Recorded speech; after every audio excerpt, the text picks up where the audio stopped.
특별히 오늘 참 마지막 14절은 굉장한 어떤 메시지를 우리에게 전해주고 있는데요. 내가 엘리의 집에 대하여 맹세하기를, 하나님 맹세했다는 얘기는 변하지 않는다, 반드시 이행한다, 이런 의미가 있죠. 하나님은 굳이 맹세하지 않으셔도 이행하시는 분이신데, 근데 맹세하셨으니까 반드시 이루신다라는 것을 보여주고 있어요. 엘리 집의 죄악은 제물로나 예물로나 영원히 속죄함을 받지 못하리라 하였노라 하셨더라. 자, 구약 시대에 이스라엘 백성들이 죄를 지으면 반드시 필요한 것이 제물이었죠. 제물을 가지고 죄의 사함을 받았습니다. 그래서 흠없는 짐승, 그 사람의 형편에 따라서 비둘기 새끼로부터 양 새끼, 염소 새끼, 소 새끼, 송아지, 순염소, 순양, 이처럼 숫소, 이렇게 흠없는 짐승을 가져다가 안수해서 죄를 전가시킨 이후에 그 짐승을 잡아서 그 피를 속죄소 앞에 뿌림으로 죄 사함을 받는 그런 의식이 구약 시대의 죄 사함의 방식이었죠. 그런데 주님은 뭐라고 말씀하셔요? 제물로나 예물로나 영원히 속죄함을 받지 못하리라 하였노라 하셨더라. 그러니까 죄 사함을 받지 못한다. 아니, 하나님께 용서받지 못할 죄가 있을까?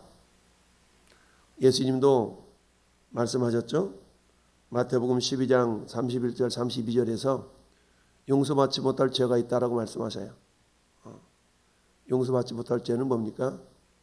성령을 모독한 죄, 성령을 회방한 죄, 이렇게 주님이 말씀하셨어요. 성령 모독죄와 성령 회방죄가 도대체 뭔데? 성령을 회방했다, 성령을 모독했다. 한마디로 말하면 이건 예수 안 믿는 죄죠.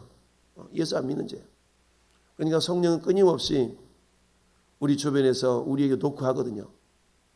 예수 믿자, 예수 믿자, 돌아오라, 돌아오라. 우리 끊임없이 녹화합니다. 제가 매일같이 나가서 전하는 것이 뭐예요? 하나님의 녹화거든요. 오라 오라 내게 오라. 하나님은 살아계신다. 계속 녹화하는 거죠. 근데 그것을 거절한다는 얘기는 결국 뭐예요?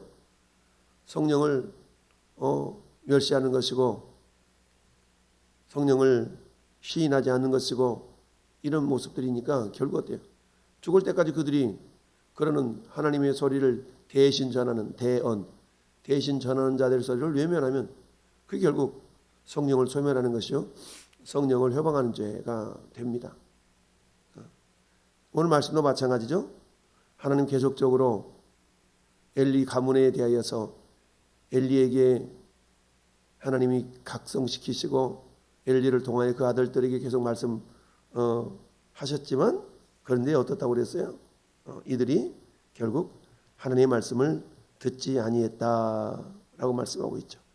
결국 하나님을 경멸했다라고 성경은 말씀하고 있습니다. 결국 이건 뭐예요? 이건 신약시대 예수님이 말씀하신 성령 회방죄, 성령을 회방하는 죄와 같다라고 우리가 이해할 수가 있습니다. 자, 오늘 1절, 2절, 3절을 보면서 그런 가운데서도 우리가 소망을 가질 수 있는 까닭을 지금 말씀하고 있는데요. 자, 아이 사무엘이 엘리 앞에서 여호와를 섬길 때에는 여호와의 말씀이 희귀하여 이상이 흔히 보이지 않았더라. 이상이 흔히 보지 않고 말씀이 희귀했다. 이런 말씀이 희귀했다는 것은 무슨 말이에요? 홍수 시대에 마실 물 없다 라는 그런 속담이 있죠. 오늘날에는 말씀의 홍수 시대다라고 우리가 말해도 그게 다를 바가 없죠. 아무리 말씀이 홍수처럼 흘러가도 그 말씀을 내가 마시지 않는다면 나와는 아무런 상관이 없는 거죠. 오늘날에는 유튜브 버튼만 누르면 그야말로 훌륭한 목사님들의 설교가 홍수처럼 흘러나오는 시대가 오늘날 시대죠. 그러니까 유비쿼터스 시대라는 말처럼 어떤 곳에서 어떤 상황에서도 접속이 가능한 시대다 보니까 예배당에 있든지 밖에 있든지 차에 있든지 훌륭한 목사님들의 설교를 마음껏 들을 수 있는 그야말로 말씀이 홍수가 되는 그런 시대예요. 그런데 이와 반면에 사람들의 그야말로 감각을 자극하는 다양한 정보들도 너무 넘쳐나죠. 그러다 보니까 굳이 하나님 말씀이 아니더라도 세상적인 거 다양한 정보를 통해서 그들이 지식을 습득시키고 지적인 욕망을 만족시키기 때문에 일시적으로는 그들이 말씀을 듣지 않아도 괜찮은 것 같아요.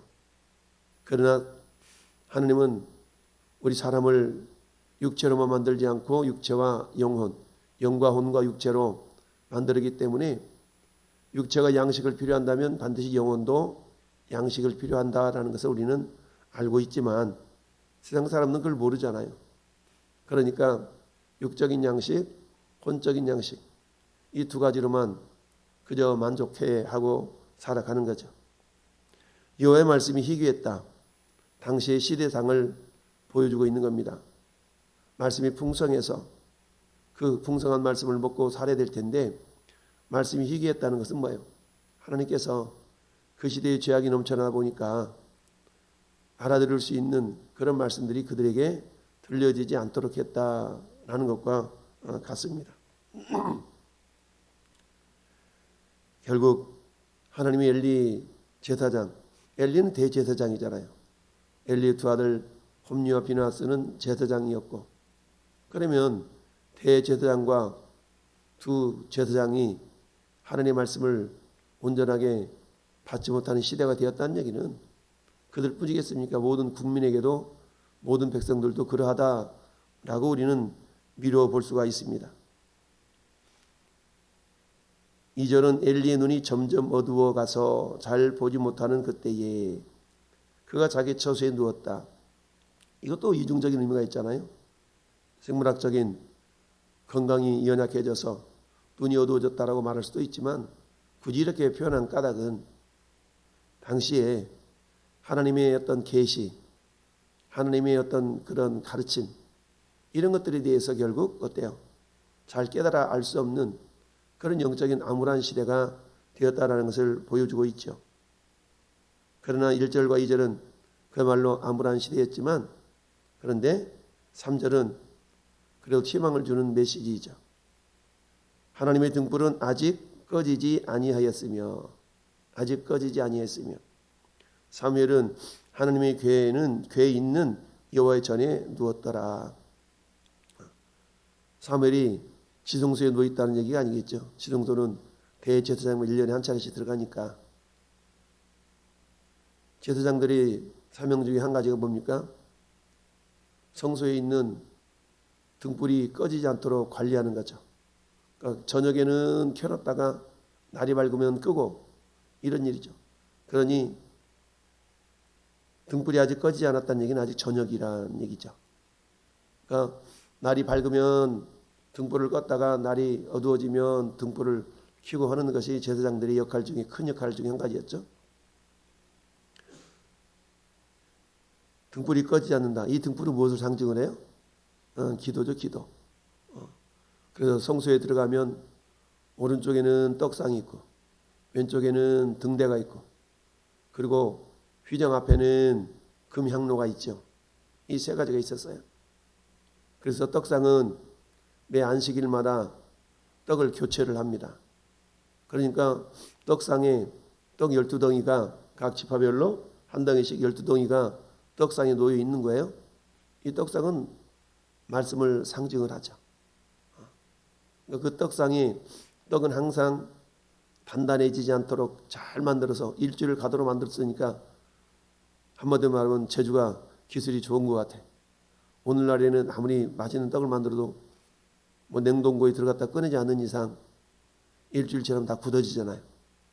근데 그 당시 이 떡상에 올려진 떡은 일주일에 한 번씩 내려졌으니까 그리고 그 내려진 떡을 제사장이 먹잖아요. 자, 어찌하든 3절 말씀은 등불이 아직 꺼지지 아니었다라는 얘기는 그래도 기도의 등불이 아직 꺼지지 않은 것으로 이렇게 우리가 생각해 볼 수가 있습니다. 근데 그 기도의 등불은 엘리 제사장이나 두 아들 홈리와 비나스를 통해서 이루어지는 것이 아니라 연약한 사무엘을 통해서 그 일을 이루어가고 있다라는 것을 알 수가 있습니다. 여호와의 전 안에 누웠다. 결국 그만큼 하나님을 가까이 하고 있다라는 의미죠. 그러니까 3절을 통해서 우리가 알 수 있는 것은 결국 사무엘은 하나님의 말씀을 가까이 했고 또한 기도로 깨어있는 사람이었다라는 것을 생각해 보게 됩니다. 이처럼 기도로 깨어있고 말씀을 가까이 하다 보니 하나님은 그 사무엘을 찾아오신 거죠. 엘리를 부르시지 아니하시고 사무엘을 불렀어요. 그래서 여호와께서 사무엘을 부르시는지라 그가 대답하되 내가 여기 있는지라. 그러니까 하나님이 사무엘아 사무엘아 이렇게 아마 불렀던 모양이죠. 그러니까 그동안에는 하나님의 음성을 들어본 적이 없으니까 당연히 엘리 제사장한테 가가지고 불렀어요 라고 했겠죠. 안 불렀다. 어서 자라. 어서 누워라. 그럼 다시 누웠어. 그런데 하나님께서 또 사무엘을 부르시네. 그러니 또 쭉 가가지고 엘리한테 부르셨어요. 아우 잠 좀 자기 그냥 내버려 두시죠. 이러지 않고 또 일어나서 엘리 제사장에로. 여러분 새벽 2, 3시에 목사가 전화해가지고 교회 나오라고 그러면 목사님 미쳤어요? 뭔 일 있어요? 뭔 일 있어도 내일 날 박아서 가면 안 돼요? 이럴지도 모르죠. 대부분 그러겠죠. 근데 사무엘은 그러지 않고 쪼르르 일어나서 웬일이냐고 부르셨냐고 이러면서 달려갔어요. 이러기를 3번 하니까 그때야 엘리 제사장이 이렇게 눈치를 채고 하나님이 부르시는가 보다. 그러니까 한번 불렀을 때에 엘리가 눈치를 이렇게 눈치코치 영적인 감각이 살아있더라면 내가 부른 게 아니고 하나님이 부르셨나 보다 이렇게 했을 텐데 3번씩이나 거듭 반복하고 나서야 그만큼 영적인 감각이 무뎌져 있다는 얘기죠. 저는 여러분들은 영적인 감각이 민감해질 수 있기를 바랍니다. 네. 자 그래서 하나님 이렇게 부르시거들랑 여기 있나이다 말씀하옵소서 종이 듣겠나이다 그래라 라고 9절에 얘기를 가르쳐 줍니다. 역시 하나님께서 사무엘아 사무엘아 불렀더니 말씀하옵소서 종이 듣겠나이다. 본격적으로 이제 사무엘의 사역이 본격적으로 시작되는 장면입니다. 그러면서 이제 사무엘에게 그 나이 어린 사무엘에게 엘리 집안에 있어질 일들을 자세하게 말씀하시잖아요. 그러니 사무엘이 어린 사무엘이 얼마나 부담이 됐겠어요. 엘리 집안의 침몰에 대해서 엘리 집안의 심판에 대해서 말씀하시니까 기껏 새벽에 깨워가지고 전달한다는 것이 김 집사님 저 가가지고 누구누구한테 가서 그렇게 한다 그러세요. 근데 그게 좋은 소식이 아니야. 물론 이 메시지를 듣고 회개하면 그건 좋은 소식이 되잖아요. 근데 회개를 하지 않았어요.